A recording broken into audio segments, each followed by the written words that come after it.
ગુજરાતના રાજકારણમાં અત્યારે હાલ ગરમાવો આવ્યો છે અને જો વાત કરવામાં આવે વિસાવદર બેઠકને લઈને તો આમ આદમી પાર્ટી દ્વારા વિસાવદરની બેઠક ઉપરથી ગોપાલ ઇટાલિયાનો ઉમેદવાર તરીકે નામ જાહેર કરવામાં આવ્યું છે। જોકે જ્યારથી આ નામ જાહેર કરવામાં આવ્યું છે ત્યારથી અનેક એવા તર્ક વિતર્ક થઈ રહ્યા છે। એટલું જ નહીં, ગોપાલ ઇટાલિયા દ્વારા અનેક વખત ભારતીય જનતા પાર્ટી ઉપર પ્રહાર પણ કરવામાં આવ્યા છે, પરંતુ ક્યાંક હવે ગોપાલ ઇટાલિયાને હરાવવા માટે થઈને ભારતીય જનતા પાર્ટી દ્વારા એક ગતકડું કરવામાં આવ્યું છે એવા આક્ષેપો ગોપાલ ઇટાલિયા પોતે જ કરી રહ્યા છે। શું છે સમગ્ર મામલો જોઈશું આજના વિડીયોમાં। નમસ્કાર, હું હંસિની અને તમે જોઈ રહ્યા છો નિર્ભય ન્યૂઝ। વિસાવદર બેઠક પરના ઉમેદવાર એટલે કે ગોપાલ ઇટાલિયા દ્વારા ભારતીય જનતા પાર્ટી ઉપર આક્ષેપ કરવામાં આવ્યા છે કે વિસાવદરની બેઠકમાં આમ આદમી પાર્ટીના ઉમેદવાર ગોપાલ ઇટાલિયા હારી જાય એ માટે થઈને એક ગતકડું અને કાવતરું રચવામાં આવ્યું છે। સૌથી પહેલા તો આ વિષયને લઈને ગોપાલ ઇટાલિયા શું કહી રહ્યા છે તે સાંભળીએ। નમસ્કાર દોસ્તો, જય કિસાન। હું છું ગોપાલ ઇટાલિયા, વિસાવદર, ભેસાણ અને જુનાગઢ ગ્રામ્ય મત વિસ્તારનો આમ આદમી પાર્ટીનો ઉમેદવાર।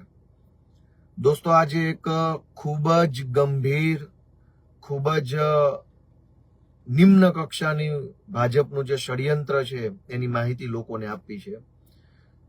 આમ તો જનરલી હું જ્યારે બોલું છું ત્યારે એવી વિનંતી નથી કરતો કે વિડીયો શેર કરજો ને લાઈક કરજો ને એવું કંઈ નથી કહેતો। એ લોકો ઉપર છોડું છું, જેને જે મજા આવે એ લાઈક કોમેન્ટ કરતા હોય છે। પણ આજે મારી ખાસ વિનંતી છે કે આજે હું જે કંઈ બોલું છું એ વિસાવદર, ભેસાણ, જુનાગઢ ગ્રામ્યના એક એક ઘર સુધી વિડીયો પહોંચાડો, અથવા તમે જે મારી વાત સાંભળો એ ફોન કરીને ત્યાં જણાવો, અથવા તમારા સગાવાલાને કહો, અને ગુજરાતના ઘર ઘર સુધી આ વાત પહોંચાડવા જેવી છે કે ભાજપ પાર્ટી કેટલી હલકી કક્ષાની અને કેટલી રાક્ષસો કરતા પણ હલકી કક્ષાની માનસિકતા ધરાવતી પાર્ટી છે, અને કેવા કેવા ધંધા ચાલુ કર્યા છે દેશની અંદર એની જાણ ગુજરાતના એક એક વ્યક્તિને થવી જોઈએ અને વિસાવદરના એક એક વ્યક્તિને થવી જરૂરી છે। એટલે મારી બે હાથ જોડીને વિનંતી છે કે આજે હું જે વાત કહું છું એ વાત ગુજરાતના વિસાવદરના, ભેસાણના એક એક ઘર સુધી પહોંચાડવાની છે।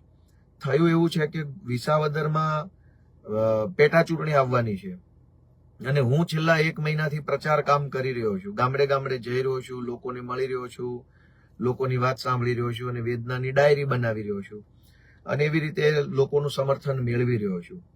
વિસાવદર ભેસાણ પંથકનો ઇતિહાસ એવો રહ્યો છે કે ભાઈ કોઈ પણ સંજોગોમાં ક્યારેય સત્તાની જેને હવા ચડી ગઈ હોય, સત્તાનો નશો ચડ્યો હોય એવા લોકોને વિસાવદર ભેસાણમાં ચૂંટણીમાં મત નથી મળતા અને છેલ્લી 2-3 ચૂંટણીઓથી ભાજપ પાર્ટી ત્યાં ભૂંડી રીતે હારે છે।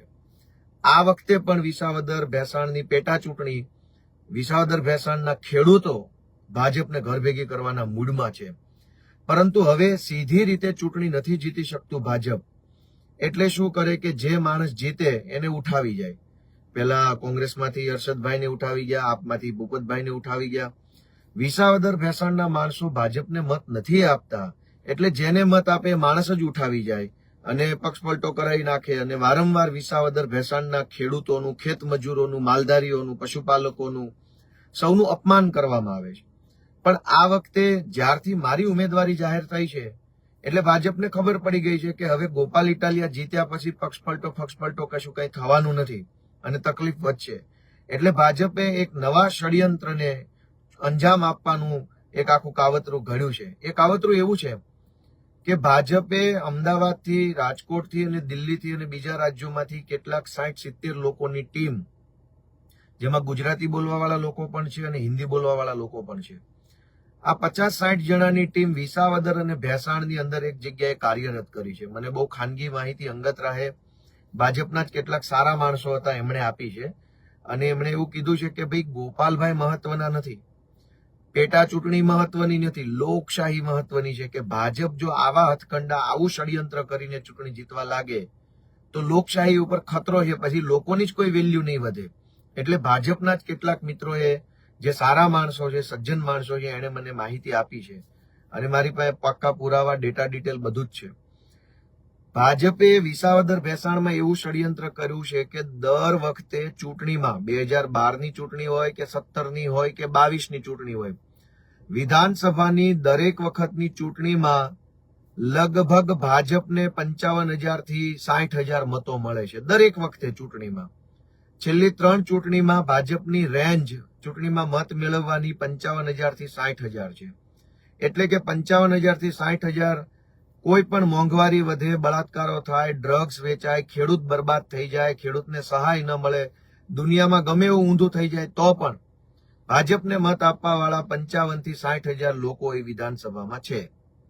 સામા પક્ષે 80-90,000 માણસો એવા છે જે કાયમ માટે વિસાવદર ભેસાણ વિધાનસભાની ચૂંટણીમાં ભાજપની વિરુદ્ધમાં મત આપે છે. એટલે કે 2012, 2017 અને 2022ની ચૂંટણીના પરિણામો જોઈએ તો ભાજપ કરતા 20 થી 25,000 મત વિપક્ષ પાસે વધારે છે દરેક વખત માટે.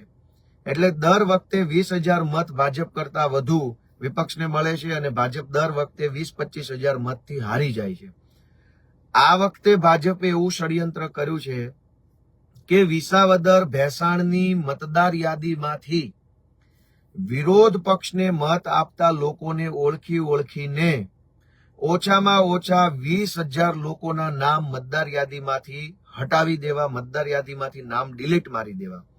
એટલે ભાજપે સરકારી અધિકારીઓ સાથે મેળાપીપણું કરી, ષડયંત્ર કરી એવો પ્લાન કર્યો છે કે કેટલાક સિલેક્ટેડ ગામમાંથી, જે મોટા ગામ હોય, જેની અંદર વોટિંગ વધુ હોય, 2,000નું, 3,000નું કે 4,000નું મતદાન હોય, એવા ગામમાંથી ઓછામાં ઓછા 100 થી 150 લોકોના નામ મતદાર યાદીમાંથી કાઢી નાખવાના. નાનું ગામ હોય તો 35-40 નામ મતદાર યાદીમાંથી ડિલીટ કઢાવી નાખવાના. એનાથી નાનું ગામ હોય તો 8-10 નામ મતદાર યાદીમાંથી ડિલીટ કરાવી દેવાના. એટલે કે ગામ દીઠ કયો તો જેવું ગામ એટલી સંખ્યામાં મત ડિલીટ મરાવવાનું કામ, અથવા બૂથ આધારે કયો તો દરેક બૂથમાંથી ઓછામાં ઓછા 15 થી લઈને વધુમાં વધુ 35, 40, 50 સુધી મત ડિલીટ કરાવી નાખવાનું ષડયંત્ર ભાજપે હાથ ધર્યું છે. એના માટે ટીમ કામે લગાવી છે. હવે આ ટીમ કેવી રીતે કામ કરે છે કે જે ગામમાં ભાજપનો કટ્ટર અંધભક્ત માણસ હોય, એકદમ જનૂની અંધભક્ત હોય, કટ્ટર ભાજપનો, એને કામ સોંપવામાં આવે. કેમ કે ગામડાઓમાં તો સ્વાભાવિક છે કે બધાને ખબર હોય કે કોણ ક્યાં મત આપવાનો છે. ગામ એટલી હદે નાનું હોય કે ગામમાં આમને સામને બધાને ખબર હોય કે આ ફલાણી બજાર છે એ ભાજપને મત નથી આપવાની અને ફલાણા માણસો જે છે એ ભાજપને મત આપવાના. ગામમાં બધું લોકોને આમ ખબર જ હોય, લમછમ આઈડિયા બધાને ગામમાં હોય જ. એટલે ભાજપનો જે કટ્ટર અંધભક્ત માણસ ગામમાં હોય એને જવાબદારી સોંપવામાં આવી છે કે કટ્ટર અંધભક્ત પોતાના ગામમાંથી એવા 10 લોકોના નામ ભાજપ પાર્ટીને પેલી જે હિન્દી ભાષી ટીમ આવી છે એને લખાવે કે ધારો કે મારું ગામ ટીમ્બી છે તો ટીમ્બીમાં મને પોતાને ખબર છે કે મારા ગામમાં ભાજપને મત આપવા વાળા કેટલા છે અને ભાજપને મત નહીં આપવા વાળા કેટલા છે. એટલે ભાજપને જે લોકો મત નથી જ આપવાના એવા 10 લોકોનું નામનું લિસ્ટ, કે ગોપાલભાઈ, ગોરધનભાઈ ઇટાલિયા, મહેશભાઈ ઇટાલિયા, છગનભાઈ ઇટાલિયા, એવું 10 લોકોનું નામનું લિસ્ટ ઘર નંબર સાથે, મોબાઈલ નંબર સાથે, મતદાર યાદીમાં એનો શું ક્રમાંક નંબર છે એની સાથે ભાજપને મોકલવામાં આવે. અને ગામોગામ ભાજપના જે કટ્ટર જનૂની અંધભક્ત થઈ ગયા છે એ લોકો પોતપોતાના ગામનું 10 મતદારોનું, 20 મતદારોનું, 32 મતદારોનું, 50 મતદારોનું લિસ્ટ ભાજપમાં મોકલે અને ભાજપ વાળા ચૂંટણી અધિકારી અને ચૂંટણી પંચ સાથે ઘાલમેલ કરીને હજારો નામ મતદાર યાદીમાંથી ડિલીટ મારી દેશે. એટલે કે 20,000 જેટલા નામ મતદાર યાદીમાંથી ડિલીટ મારી દેવાના છે. અને આ 20,000 લોકો એવા હશે કે જે ભાજપને મત નહીં આપતા હોય. આ 20,000 લોકોના નામનું લિસ્ટ ગામનો કે એ વિસ્તારનો ભાજપનો જે કટ્ટર અંધભક્ત હશે ઈ બનાવશે અને આ લિસ્ટ ચૂંટણી પંચને આપવામાં આવશે અને ચૂંટણી પંચ આપણું નામ ડિલીટ મારી દેશે.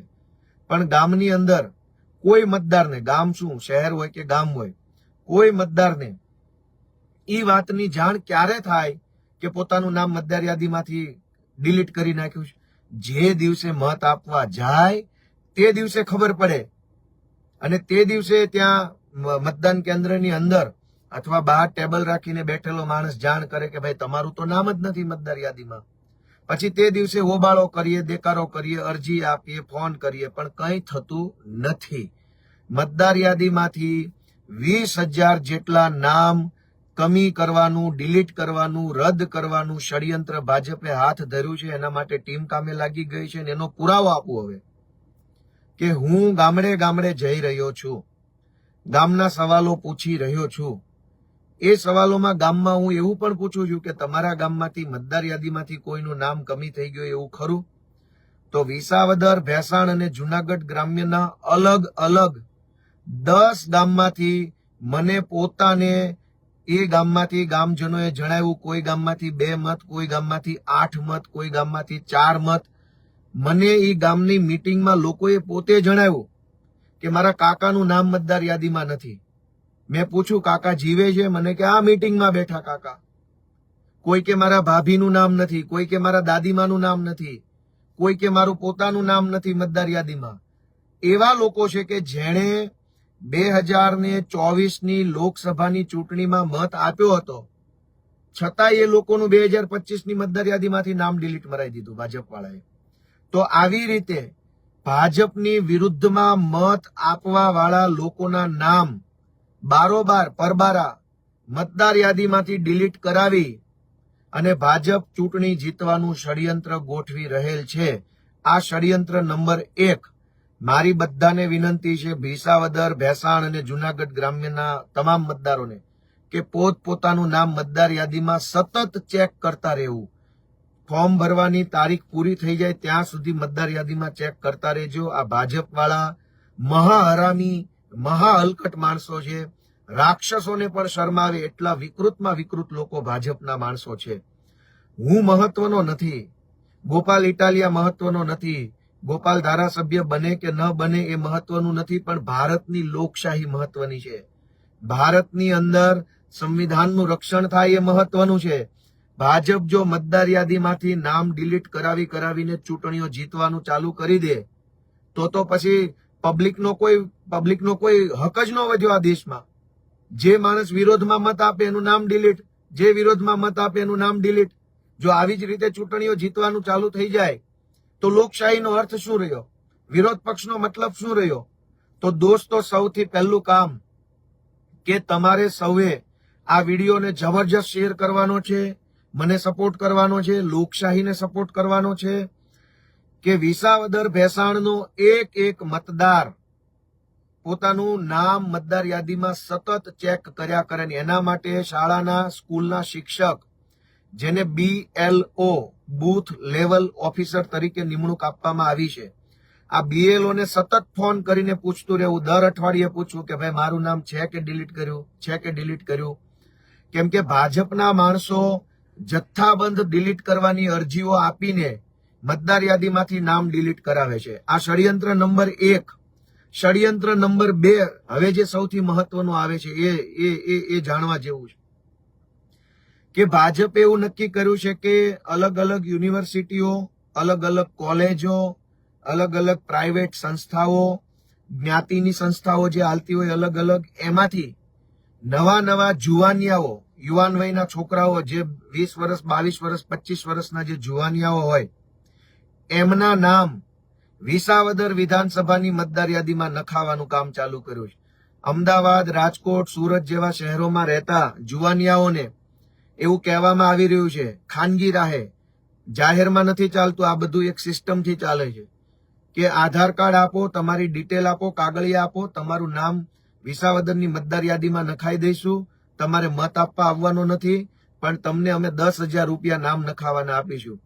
8-10 એવા નામની ડિટેલ મને ભાજપના લોકોએ જ આપી છે કે રાજકોટમાં રહેતા હોય, વિસાવદર સાથે કંઈ લેવા દેવા ન હોય એવા જુવાનિયાઓ હોસ્ટેલમાં રહીને ભણતા હોય, ભાજપના માણસોની યુનિવર્સિટીમાં ભણતા હોય, ભાજપના માણસોની કોલેજોમાં કંઈક નોકરી બોકરી કરતા હોય, એવા લોકોના આધાર કાર્ડ અને નામની બધી ડિટેલ લઈને એમનું નામ વિસાવદરની મતદાર યાદીમાં નાખવાનું અને ત્યાર પછી એને 10,000 રૂપિયા આપી દેવાના અને એને એવું કહેવામાં આવે કે તારે મત નાખવા નથી આવવાનું, તારો મત અમે નાખી દઈશું. હવે આજે 12 જિલ્લાઓના લોકોના નામ વિસાવદરની મતદાર યાદીમાં નાખવામાં આવે છે.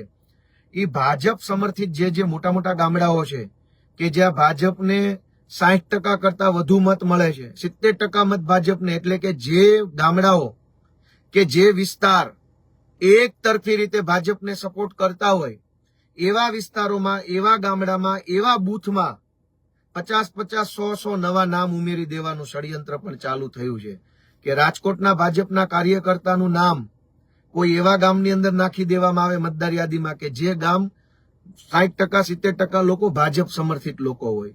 એટલે શું થાય કે મતદાનના દિવસે બોગસ મતદાન ધરાઈને કરી શકે, ચાહે એટલું બોગસ મતદાન કરી શકે, પણ કોઈ રોકે નહીં. શું કામ? કે આખું પોણું ગામ ભાજપને સમર્થન કરતું હોય એટલે કોઈ ભાજપને રોકે નહીં. તો ભાજપના સમર્થનવાળા જે ગામડાઓ છે, જે એરિયાઓ છે, આ એરિયામાં મતદાર યાદીની અંદર ખોટી રીતે નવા નામો ઉમેરવામાં આવી રહ્યા છે, ખોટા ચૂંટણી કાર્ડ બની રહ્યા છે, જેથી કરીને મતદાનના દિવસે ભાજપના માણસો બેફામ બોગસ વોટિંગ કરી અને ચૂંટણીના પરિણામો બદલશે. અને જે ગામડાઓ એક તરફી રીતે ભાજપની વિરુદ્ધમાં છે, જે ગામની 60%, 70% સંખ્યા ભાજપની વિરુદ્ધમાં મત આપે છે, એ ગામમાંથી 10-20 નામો કમી કરી નાખવાના, અને જે ગામડા ભાજપને મત આપે છે એ ગામમાં 20-25 નવા નામ ઉમેરી દેવાના. આ ષડયંત્ર અત્યારે વિસાવદર, ભેસાણની અંદર ચાલી રહ્યું છે. મતદાર યાદીમાં ઘાલમેલ કરીને ચૂંટણી જીતવાનું ષડયંત્ર ભાજપ કરી રહ્યું છે. મારી પાસે પાક્કા પુરાવા આવી ગયા છે. આવતીકાલે વિસાવદરના ચૂંટણી અધિકારીને, મદદનીશ ચૂંટણી અધિકારીને, BLO ને બધાને મળીને આવેદનપત્ર, રજૂઆત, ફજૂઆત જે કાંઈ આવતું હશે એ અમારી આખી પાર્ટી આવતીકાલે સરકારી તંત્રને મળીને રજૂઆત કરવાની છે કે કોઈ પણ, મારી બધા BLO ને વિનંતી છે, વિસાવદર ભેસાણના BLO ને, વિસાવદર ભેસાણના ચૂંટણીનું કામ કરતા અધિકારીને વિનંતી છે કે ભાજપની દલાલી ન કરો મિત્રો. ગોપાલ ઇટાલિયા મહત્વનો નથી, ચૂંટણી હું જીતું હારું એ પણ મહત્વ નથી, મહત્વનું દેશની લોકશાહી છે. આવી રીતે મતદાર યાદીમાંથી ઓરિજિનલ મતદારોના નામ ડિલીટ કરીને નકલી મતદારોના નામ મતદાર યાદીમાં નાખીને જો ભાજપ ચૂંટણી જીતવાનું ચાલુ કરી દે તો લોકશાહી જ ક્યાં વધી? લોકતંત્રનો શું મતલબ વધ્યો? સરદાર પટેલ, બાબા સાહેબ આંબેડકર, ગાંધી બાપુ, આ બધા મહાપુરુષોએ આપણને જે આઝાદી, લોકશાહી, સંવિધાન આપ્યું એનો શું મતલબ વધ્યો? જો તમે સરદાર પટેલને માનતા હો, જો તમે બાબા સાહેબ આંબેડકરને માનતા હો, જો તમે મહાત્મા ગાંધીને માનતા હો, તો હું તમને 2 હાથ જોડીને વિનંતી કરું છું કે ભાજપના આ દુષ્કૃત્યને રોકી લો મિત્રો.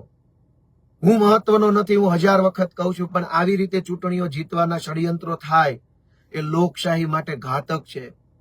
આવી રીતે મતદારોના નામ મતદાર યાદીમાંથી ડિલીટ કરી દેવામાં આવે, 20,000 મતદારોના નામ મતદાર યાદીમાંથી ડિલીટ થઈ જાય, વિરોધ પક્ષને મત આપવા માંગતા મતદારોના નામ મતદાર યાદીમાંથી ડિલીટ થઈ જાય, મત આપવા જાય ત્યારે ખબર પડે કે મારું તો નામ જ નથી, અને આવું ષડયંત્ર કરીને ભાજપ ચૂંટણીઓ જીતવા માંગે છે, એ બહુ જ ખોટું છે દોસ્તો. હજુ ચૂંટણી નથી આવી, તારીખ નથી આવી, ત્યાં ષડયંત્રો ચાલુ કર્યા છે. ભાજપમાં તાકાત હોય તો ખુલ્લેઆમ સામી છાતીએ લડે. સરકારી તંત્રની પાછળ છુપાઈને બાઘડ બિલ્લાની જેમ ચૂંટણી લડવાની ક્યાં જરૂર છે? હું ગુજરાતભરના લોકોને વિનંતી કરું છું, કોંગ્રેસના મિત્રોને વિનંતી કરું છું, કોંગ્રેસના મિત્રો તો સમજદાર છે, તમામ કાર્યકર્તાને વિનંતી કરું છું કે દોસ્તો દેશ બચાવો, લોકશાહી બચાવો. હું મહત્વનો નથી, હું જીતું હારું એ જનતા નક્કી કરશે, પણ ચૂંટણી લડવામાં આ જે રસ્તો ભાજપ પકડે છે, જે ષડયંત્રો ભાજપ કરે છે, એ બિલકુલ યોગ્ય નથી. જનતા ઈચ્છે અને મને હરાવી દે તો એ મારા માથા ઉપર છે જનતાનો નિર્ણય, એમાં કંઈ ખોટું નથી. પણ ભાજપ આ ષડયંત્ર જે કરે છે લોકશાહી માટે ઘાતક છે. મારી કોંગ્રેસના મિત્રોને વિનંતી છે કે પોતપોતાના ગામમાં જાગૃત રહેજો, સચેત રહેજો. 2 બાબતે સચેત રહેવાનું છે કે તમારા ગામની મતદાર યાદીમાંથી ભાજપના કોઈ વ્યક્તિ, કોઈ મતદારનું નામ ડિલીટ ન કરાવી જવો જોઈએ. એક પણ મતદારનું નામ ડિલીટ ન થવું જોઈએ. અને બીજી સાવચેતી કે બાજુના જિલ્લાના, બાજુના તાલુકાના, બાજુના શહેરના લોકોના નામ તમારા ગામની મતદાર યાદીમાં ભાજપવાળા ઘુસાડી ન દે, એની પણ ખાસ કાળજી મિત્રો. બધા ભાજપના મિત્રોની મારી વિનંતી છે કે રાષ્ટ્રવાદના નામે તમે ભાજપનું સમર્થન કરતા હો તો પ્લીઝ પાછા વળી જજો. આ રાષ્ટ્રવાદ નથી. મતદાર યાદીમાં ઘાલમેલ કરી મતદારોનો મત આપવાનો અધિકાર છીનવીને સત્તામાં આવવાનું જે એકદમ રાક્ષસો જેવું કૃત્ય છે, એ રાષ્ટ્રવાદ ન હોઈ શકે. રાષ્ટ્રવાદ આવો ન હોય, દેશપ્રેમ આવો ન હોય. દેશના મતદારનું નામ મતદાર યાદીમાંથી ડિલીટ કરી દેવામાં આવે અને ષડયંત્ર કરીને ચૂંટણી જે પક્ષ ભાજપ જીતતો હોય એ ભાજપના સમર્થકો રાષ્ટ્રવાદી ન હોઈ શકે, દેશ વિરોધી હોય તો જ આવા કૃત્યમાં સાથ આપે. દેશ વિરોધી માણસ જ આ કૃત્યમાં સાથ આપે. વિસાવદરની ચૂંટણી ગોપાલ ઇટાલિયા મહત્વના નથી, પણ દેશના મતદાર સાથે દગો કરીને, દેશના મતદાર સાથે કાવતરું કરીને દેશના મતદારનો મત આપવાનો અધિકાર છીનવી લઈને રાક્ષસોની જેમ ગમે તેમ કરીને સત્તામાં આવવું જ એ વિકૃત માનસિકતા ક્યારેય રાષ્ટ્રવાદી માનસિકતા ન હોઈ શકે. હું ભાજપના મિત્રોને બે હાથ જોડીને વિનંતી કરું છું, વિસાવદર ભેસાણના બધાને, કે દોસ્તો આ રાષ્ટ્રવાદી પગલું નથી, આ દેશપ્રેમી પગલું નથી, આ દેશ વિરોધી, દેશની ઘોર ખોદનારું કૃત્ય છે. અને આવા ઘોર ખોદનારા કૃત્યને ભાજપના કાર્યકર્તાનું સમર્થન હોઈ ન શકે ક્યારેય. જે કાર્યકર્તા કેશુભાઈ પટેલનો કાર્યકર્તા હોય, જે કાર્યકર્તા અટલ બિહારી વાજપેયીનો કાર્યકર્તા હોય, એ કાર્યકર્તા ક્યારેય ભાજપના આવા રાક્ષસો જેવા કૃત્યને સમર્થન ન કરી શકે. જે સંઘવીનો કાર્યકર્તા હોય, જે પાટીલનો કાર્યકર્તા હોય, જે અમિત શાહનો કાર્યકર્તા હોય, એ તો પાકિસ્તાનનું સમર્થન કરી શકે. એને તો ભગવાન સુખી રાખે. સંઘવી, પાટીલ ને અમિત શાહ જેવાના કાર્યકર્તા હોય એને તો કંઈ કહેવું નથી મારે, કેમ કે એ તો પાકિસ્તાનનો ઝંડો લઈને ફરી શકે. પણ જે અટલ બિહારી વાજપેયી અને જે કેશુભાઈ પટેલ જેવા નેતાઓનો કાર્યકર્તા હશે, એ ક્યારેય ભાજપના આવા હલકા કૃત્યમાં સહયોગ નહીં આપે એવી હું આશા રાખું છું. દોસ્તો, વિસાવદર ભેસાણની ચૂંટણીની અંદર ભાજપે જે ષડયંત્ર હાથ ધર્યું છે કે મતદાર યાદીમાંથી ઓરિજિનલ મતદારોના નામ ડિલીટ કરાવી દેવા અને ડુપ્લિકેટ મતદારોના નામ મતદાર યાદીમાં નાખવાના, જે ગામ ભાજપને સમર્થન કરતું હોય એ ગામની મતદાર યાદીમાં વધુને વધુ નામ ઉમેરી દેવાના, જેથી કરીને મતદાનના દિવસે બોગસ વોટિંગ કરી શકાય. અને ઓરિજિનલ મતદારો, જે ગામમાંથી 60% કરતા વધુ લોકો વિપક્ષને સમર્થન કરતા હોય, એ ગામની મતદાર યાદીમાંથી 10-10, 20-20, 30-30 નામ ડિલીટ કરાવી દેવા. આ કાવતરું ભાજપ કરી રહ્યું છે. અમે આવતીકાલે, હું પોતે આવતીકાલે વિસાવદર ભેસાણના જેટલા પણ ચૂંટણીને લગતા અધિકારીઓ છે બધાને મળીને અમે અમારી રજૂઆત કરવાના છીએ. વિશેષમાં વિસાવદર, ભેસાણ, જુનાગઢ ગ્રામ્ય અને બગસરા તાલુકાના ગામડામાં નોકરી કરતા BLO એટલે કે સરકારી શિક્ષકોને મારી વિનંતી છે કે બાપા લાજ રાખજો. તમે શિક્ષક છો, ચાણક્યના વારસદારો છો. તમે આ ભાજપના ષડયંત્રનો ભાગ ન બનતા. તમે દેશની લોકશાહીની રક્ષા તમે કરજો. BLO ને મારી વિનંતી છે કે ખોટું ન કરતા. ચૂંટણીમાં હું હારી જઈશ તો મને કબૂલ છે, હું 1 નહીં 100 ચૂંટણી હારવા તૈયાર છું, પણ લોકશાહીના ભોગે ભાજપ જીતે, લોકશાહીને ખતમ કરીને ભાજપ જીતે, લોકોનો મત આપવાનો અધિકાર ખતમ કરીને ભાજપ જીતે, એ પાપના ભાગીદાર વિસાવદર ભેસાણના શિક્ષકો ન બને એવી હું બે હાથ જોડીને વિનંતી કરું છું. તમે સૌ પોતપોતાનું નામ મતદાર યાદીમાં ચેક કરતા રહેજો, સતત ચેક કરતા રહેજો. ચૂંટણી પૂરી ન થાય ત્યાં સુધી ઓનલાઈન ચેક કરતા રહેજો, ઓફલાઈન ચેક કરતા રહેજો, શિક્ષકને ફોન કરતા રહેજો. આ વિડીયો હજારો લાખો લોકો સુધી પહોંચાડજો કે EVMમાં કોઈ ગડબડ નથી. ભાજપ મતદાર યાદીમાં ગડબડ કરીને ચૂંટણી જીતે છે. મતદાર યાદીમાં વોટર્સના નામ કાપી નાખી અને નકલી મતદારોના નામ ઉમેરી પછી બોગસ મતદાન કરીને ભાજપ ચૂંટણી જીતે છે. દોસ્તો, આ ષડયંત્રને રોકવા માટે મને તમારા સહયોગની જરૂર છે. વિસાવદર ભેસાણમાં તમારા જેટલા સગાવાલા, મિત્રો, પરિચિતો, કુટુંબી રહેતા હોય એને ફોન કરીને કહેજો કે મતદાર યાદીમાં તમારું નામ સતત ચેક કરતા રહેજો. ડિલીટ તો નથી કરી નાખ્યું ને? અને એ પણ ચેક કરજો કે તમારા વિસ્તારમાં કોઈ રાજકોટ વાળાનું કે જુનાગઢ વાળાનું કે અમદાવાદ વાળાનું નામ તો નથી નાખ્યું ને? દોસ્તો, સહયોગ આપજો. આપણે સૌ એકજૂટ થઈને જનબંધન કરીને, જનનું બંધન, પશુપાલક હોય, માલધારી હોય, ખેડૂત હોય, ખેત મજૂર હોય, વેપારી હોય, દુકાનદાર હોય, રોડ ઉપર પાથરણું પાથરીને ધંધો કરવા વાળો માણસ હોય કે સમાજનો છેવાડાનો માણસ હોય, હાલો સૌ ભેગા મળીને જનબંધન કરીએ, એકમેકનો હાથ પકડીએ, એકમેકને ખભે ખભો મિલાવી અને વિસાવદર ભેસાણની વિધાનસભાની ચૂંટણીથી આ ભાજપના રાક્ષસોનું હનન કરવાનું આપણે શરૂઆત કરીએ. ઈશ્વર આપણને ખૂબ બળ આપે, શક્તિ આપે એવી પ્રાર્થના સાથે સૌને જય કિસાન. એટલે જે પ્રમાણે તેમના દ્વારા ભારતીય જનતા પાર્ટી ઉપર મોટા આક્ષેપો મૂકવામાં આવ્યા છે, ખાસ કરીને એવું પણ કહેવામાં આવ્યું છે કે ભારતીય જનતા પાર્ટીના નેતાઓ દ્વારા એક નવું ગતકડું કરવામાં આવ્યું છે, જેનાથી આમ આદમી પાર્ટીના ઉમેદવાર ગોપાલ ઇટાલિયા આ બેઠક ઉપરથી હારી જાય. તમારું શું માનવું છે આ વિષયને લઈને અમને કમેન્ટ કરીને ચોક્કસથી જણાવજો. તેની સાથે જ અમારી ચેનલ નિર્ભય ન્યૂઝને લાઇક, શેર અને સબસ્ક્રાઇબ કરવાનું ભૂલશો નહીં. નમસ્કાર.